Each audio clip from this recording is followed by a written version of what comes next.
A new pattern in reality TV today is bringing in people from other reality shows to compete on another, newer reality show. This kind of thing's been happening more and more, even provoking a response from Survivor host Jeff Probst, who is definitely not bitter about former contestants wanting to do more things for themselves. I reviewed the show The GOAT on this channel, which was made up entirely of former reality TV participants. Other shows with a similar casting method are The Traitors, which from season 2 onwards has been made up just of reality TV stars and other miscellaneous celebrities, and House of Villains, which is entirely a reality veteran cast.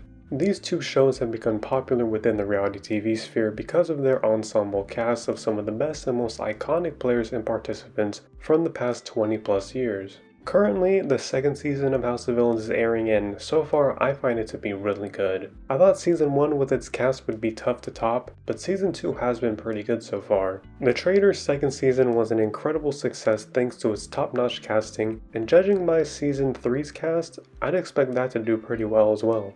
In this new era of reality television, new and innovative shows such as these are going to be made, and for these shows to thrive, having past contestants that we'll be at least somewhat familiar with are kind of important. I don't think it's absolutely necessary because, for instance, Netflix has been able to build a ton of reality shows with complete newbies, although they have also gone into that cycle of reusing their past stars on their other shows. The Traitors and House of Villains have now been viewed as great alternatives to other popular reality shows for viewers to see some reality legends compete against each other, and it's actually been a breath of fresh air for reality TV, to be honest. That leads me into two new shows that I checked out this year, Deal or No Deal Island and The Anonymous. Like the other two shows I just talked about, these two use a similar method of having past reality participants on them, but there's also a big difference in their usage. While The Traitors and House of Villains, hell, even The GOAT, are like celebrations or parodies of reality television and making sure they have a Battle of the Titans type atmosphere to them, Deal or No Deal Island and The Anonymous only use a couple of reality TV veterans. Deal or No Deal Island gained quite a bit of its popularity thanks to Boston Rob. Rob, whether you like or hate him, is one of Survivor's most iconic and popular contestants and has become a reality TV mogul since his first appearances on Survivor.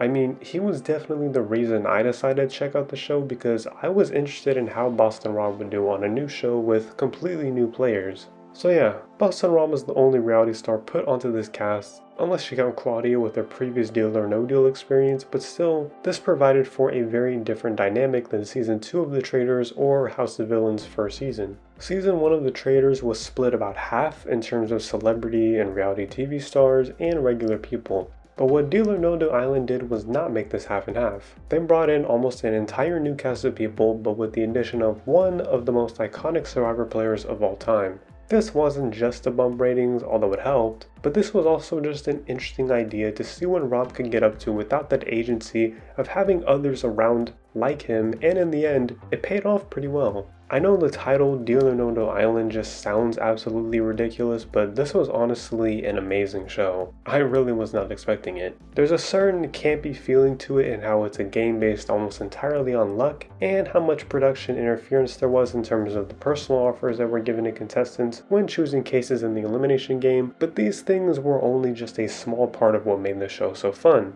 Who know that a show like this, where these people basically get a paid vacation to lounge around and compete in some challenges, actually gets into a fair amount of drama. There's quite a few fights and strategic struggles that happen throughout the season, not to mention Boston Rob just deciding to fuck around every episode simply because he can. He was on the brink of elimination in most episodes, and due to luck, wink wink, he was able to survive all the way to the end, but not the very end. I think one of the most ironic and hilarious things to happen in the show is when Rob cheats in the challenge before the actual finale, leading to him being far behind the others when they have to traverse through an entire maze. It's quite the way for someone like Rob to leave after having done and caused so much, not even here but on every show and season he's been on, but it was a pretty poetic ending to his story. Oh, and how could I forget? Joe was a natural at hosting, and seeing Howie Mandel in the finale was a nice surprise. I'm not going to say I've ever been a super fan of the game show this show was based on, but I have seen my fair bit of it, and it's a good show, so I was happy to see Howie Mandel make an appearance. Deal or No Deal Island aired on NBC and is on Peacock, but let me just say this. Peacock is becoming the new prime hub of reality television, not to mention all of the Real Housewives stuff that they have on there, but with the extreme success of shows like The Traitors and this past season of Love Island, plus this enjoyable favorite of mine, I think Peacock and by extension NBC has the reality TV game on lock right now. And for the other show I mentioned here, The Anonymous. This aired on USA right after Monday Night Raw, and despite there not being a huge audience for it, I was watching every single episode of it live, and I must say, this is another show I was not expecting to like as much as I did. This is another show that has kind of a campy format, but it just somehow works really well. Imagine The Circle from Netflix, but just far less cringy and way more strategic. Now normally when watching competition reality shows, I tend to tune out when the boring dual personalities constantly only talk about strategy, and that's the only thing shown, which is kind of why I started to fall out of love with Survivor. However, The Anonymous manages to achieve this in an interesting way that never left me bored or annoyed at all. For such a strategy-based reality show, I was left quite entertained. I think a lot of it has to do with the format of the show, but I have to give credit to the cast too because I enjoyed a lot of this cast. Speaking of the cast, it follows a similar pattern set by Deal or No Deal Island. This time, 2 former reality TV contestants were featured on this cast, with the rest being complete newbies.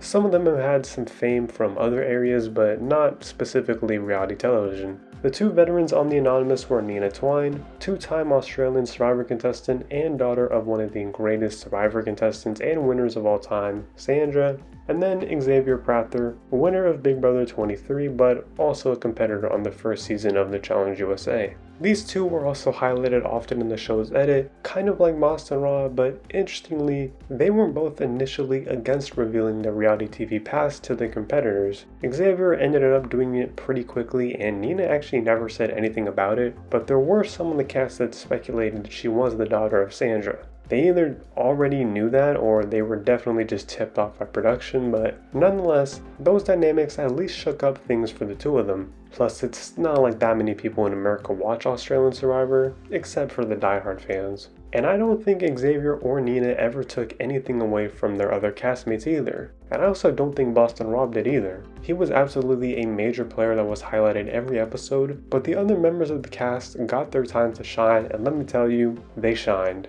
I'd also say the same with The Anonymous too. I think The Anonymous didn't necessarily do a good job at giving the audience a more personal indication of who these people really were, but for how the format and the editing of the show were, I can understand that decision. I wouldn't be surprised to see the new contestants from both of these shows making a move to other reality shows, because these were both great new shows that actually benefited from having former reality TV stars on them. This is kind of a new era of reality TV where past contestants are actually expected to appear, whether it's a returning or brand new show, but I don't think that's a bad thing at all. I actually think it's great, as I've been a huge fan of this method of only having a couple mixed with a bunch of new players. And this isn't just stopping here, as the cast for Deal or No Deal Island Season 2 is now out and features some real heavy hitters, but that's only 3 of them. And there's probably going to be tons of new shows following this same kind of format, and I personally would encourage that. Let me know down below if you've watched any of the shows I mentioned in this video and what your thoughts might be on all of this. Also, let me know what else you'd like to see me talk about on this channel. Like the video, subscribe for more videos, and yeah, thank you for watching.